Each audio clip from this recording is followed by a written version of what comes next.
সিংহের মতো গর্জন করছে ইরান, ঝাঁকে ঝাঁকে মিসাইল ছুড়ে আসছে ইসরায়েলে। এক হামলাতেই কিছুক্ষণ আগে মারা গেছে 9 ইসরায়েলি, আহত হয়েছে অনেকেই। ইসরায়েলের পশ্চিম জেরুজালেমের কাছে অবস্থিত বেইত শেমেশ শহরের বাংকারে আঘাত হেনেছে ইসরায়েলের হাইপারসনিক মিসাইল।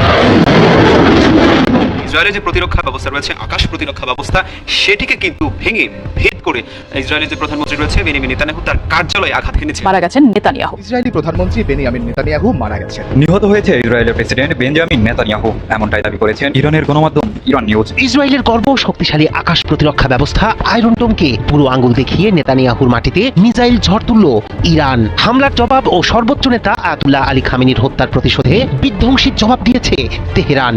মুহুর্মুহুর ক্ষেপণাস্ত্র ও ড্রোনের ঝড়ে লন্ডভন্ড ইসরায়েল। তেল আবিব ও হাইফার আকাশে হামলে পড়েছে ইরানি মিসাইল। যার চারপাশে নেকড়ের পাল তাকে আক্রমণে উদ্যত, কিন্তু সেই সিংহ ইরান এমন গর্জনের কাঁপন তুলবে তা কেউ কল্পনাও করেনি। এক ইরান চারপাশে যে আক্রমণ চালিয়ে যাচ্ছে তা বিশ্বের সামরিক ইতিহাসে বিরল। অবশেষে দখলদার ইসরায়েল ও যুক্তরাষ্ট্রকে লক্ষ্য করে অপারেশন ট্রু প্রমিস 4 শুরু করেছে ইরান। সামনে যা পড়ছে গুড়িয়ে দিচ্ছে ভয়ঙ্কর সব মিসাইলে।